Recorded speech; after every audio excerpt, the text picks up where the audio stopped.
Good morning, student. Today we will start new topics. उसमें सब कुछ एग्जाम्पल दिए हुए हैं जिसपे अपने को कंसंट्रेशन निकालनी है. एक एग्जाम्पल है 2.1 का.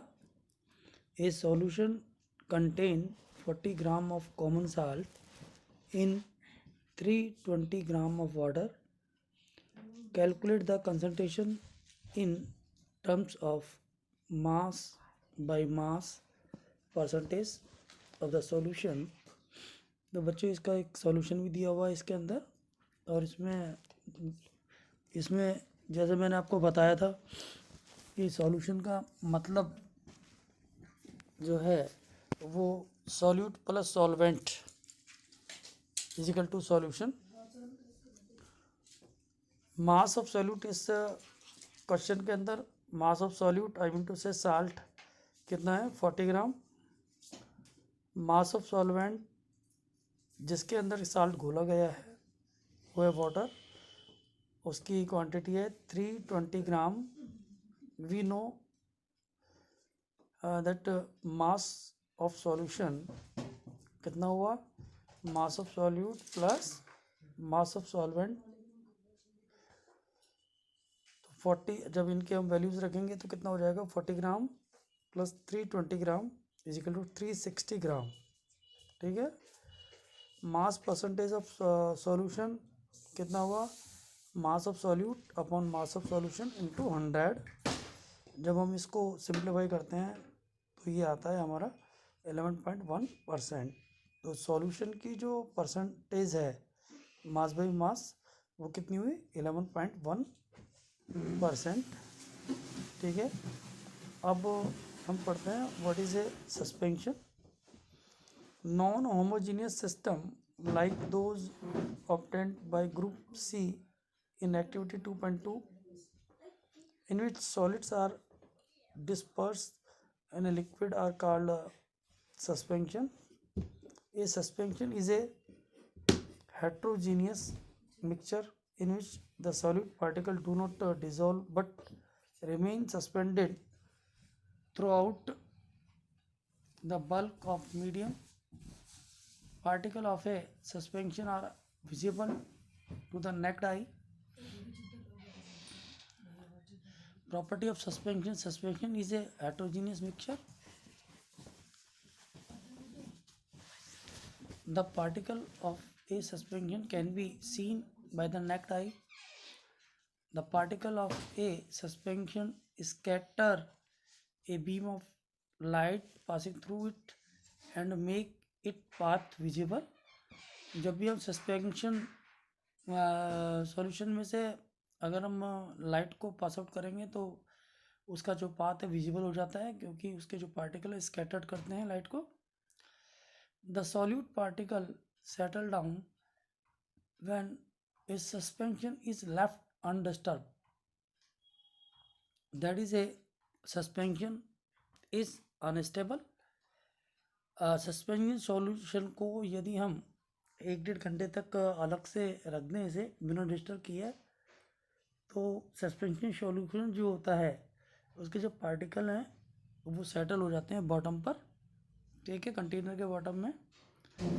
सो they can be separated from the mixture by the process of filtration.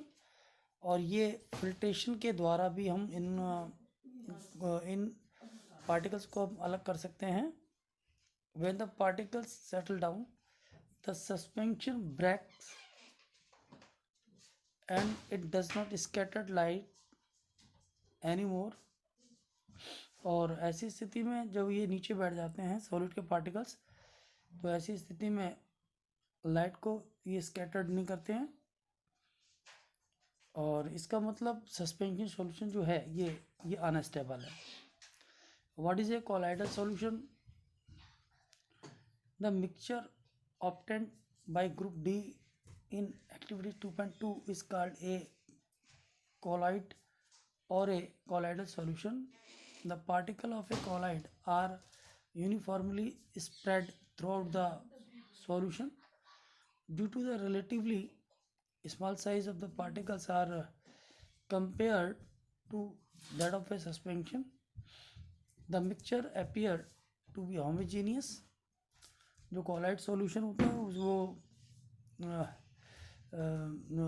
homogeneous, but actually the colloid solution is a heterogeneous mixture. For example milk, जैसे मिल्क है, मिल्क को आप दूध में ऐड कर देंगे तो ये आपका क्या बना, colloidal solution बन जाता है. Because of the small size of colloidal particle, we cannot see them with naked eye, but these particles can easily scattered a beam of visible light. हम अगर लाइट पास करें तो बीम ऑफ लाइट क्या होती है, scattered हो जाती है, और जो पाथ है वो बहुत क्लियर दिखाई देता है.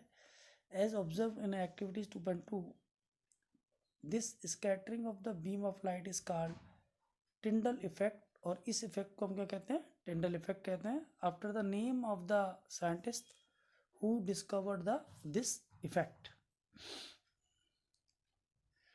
Tyndall effect can also be observed when a fine beam of light enter a room through a small hole.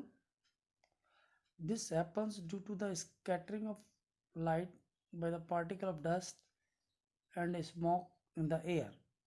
आपने देखा होगा कभी कभी हम देखते हैं कि सुबह सुबह कोई रूम बंद पड़ा है और उसमें अगर मानो कोई छोटा सा होल है खिड़की या दरवाजे से, तो लाइट आती है और लाइट की जो बीम है वो बहुत क्लियर दिखाई देती है.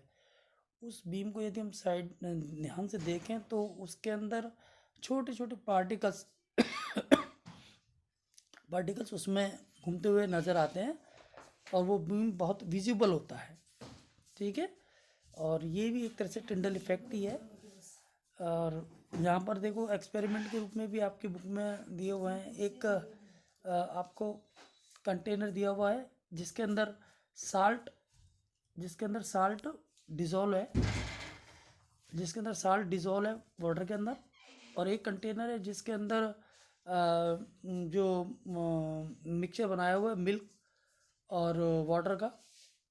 ये दोनों देखो इसमें से लाइट फेंकी जा रही है.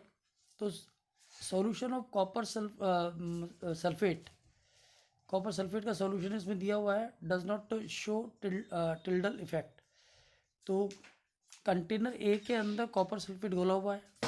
ठीक है, तो इसमें देखिए टिल्डल इफेक्ट शो नहीं हो रहा है ना, because of it is a true solution. और दूसरे उसके अंदर की वाटर के अंदर मिल्क घोला हुआ है तो ये कोलाइडल सॉल्यूशन बन गया. तो यहाँ पर जो पाथ ऑफ लाइट है ऑफ द बीम वो बिल्कुल क्लियर दिखाई दे रहा है. इसको हमने क्या कहा, Tyndall effect. Tyndall effect can be observe when sunlight passes through the canopy of a dense forest. In the forest, mist contains thin droplet of water and which act as a particle of the colloidal dispersed in air. Property of colloids: a colloid is a heterogeneous mixture. The size of particle of a colloid is too small to be individually seen by naked eye. Colloids are big enough to scatter a beam of light passing through it and make its path visible. They do not settle down when left undisturbed. That is, a colloid is quite stable. colloidal जो solution होते हैं वो stable होते हैं. They can't be separated from the mixture by the process of filtration, but a special technique of a separation known as a centrifugation. colloidal जो particle है उनको mixture से अलग हम नहीं कर सकते with the help of filtration. लेकिन एक दूसरा मेथड है, उसको हम कहते हैं centrifugation.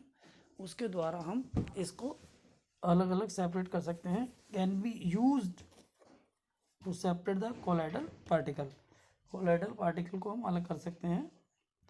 The component of a colloidal solution are the disperse phase and the dispersion medium. The solute like component or the dispersed particle in a colloid form, the dispersed phase and the component in which the dispersed phase is suspended is known as a dispersing medium। तो जिस medium के अंदर colloidal particle को disperse किया जाता है वो क्या है? सिंपली डिस्पर्स मीडियम है। Colloids are classified according to the stage solid. Colloids are classified according to the state solid, liquid or gas of the dispersing medium and the dispersion phase. A few common example are given। अब यहाँ पर देखो बच्चों, एक table दी हुई है 2.1 में। यहाँ पर देखिए, यदि ध्यान से आप देखें, यहाँ पर डिस्पर्स फेज है लिक्विड, डिस्पर्सिंग मीडियम है गैस, और ये जो सॉल्यूशन बना है उसका टाइप है ये एरोसोल। एग्जांपल है fog, clouds. Solid disperse phase solid, disperse medium gas, और टाइप हुआ aerosol. Smoke, automobile exhaust. Gas disperse phase medium है liquid, type foam shaving cream. Phase है liquid, medium liquid, emulsion milk, face cream. Solid phase solid, medium liquid, type sol milk of magnesia. Phase gas, medium solid, type foam and foam। liquid phase liquid and medium solid, type gel और jelly, cheese, butter। solid phase और medium भी solid है, तो solid solution होना। और ये colored gemstone और milky glass। next topic है separating the component of a mixture. सबसे पहली बात तो ये है कि मिक्सचर से कंपोनेंट को सेपरेट करने की आवश्यकता क्यों है? उसका कारण है कि we obtained pure substance from the mixture, number 1। Number 2, जब हम किसी मिक्सचर के अंदर जो कंपोनेंट हैं उनको जब हम अलग करते हैं तो हमें ये देखना होता है कि which type of technique we will use for separating the component of mixture. ये एक बहुत बड़ी बात है। तो देखिए, we have learn that most of the natural substance are not chemically pure. Different method of separation are used to get individual component from a mixture. Separation makes it possible to study and use the individual component of a mixture. Heterogeneous mixture can be separated into their respectively constituent by simple physical method like hand picking। कुछ ऐसी चीज़ें भी होती हैं, जैसे for example हम simple सी बात करें, अगर मानो गेहूं के अंदर हम मार्केट से गेहूं लेके आते हैं, व्हीट लेके आते हैं, उसके अंदर कुछ कंकर पत्थर मिले हुए हैं, तो अब उस समय हम इसको हम सेपरेट करना चाहते हैं, तो हम क्या करते हैं? हैंड पिकिंग के द्वारा उसके कंकर पत्थर को अलग से कर लेते हैं। ठीक है। कुछ चीज़ें ऐसी होती हैं जिसके अंदर हमें छानना भी पड़ता है, तो हम फिल्ट्रेशन के द्वारा भी क्या करते हैं? सेपरेशन कर लेते हैं। That we use our day to day life, and sometimes special technique have to be used for separation of the component of a mixture। Thanks, have a nice day।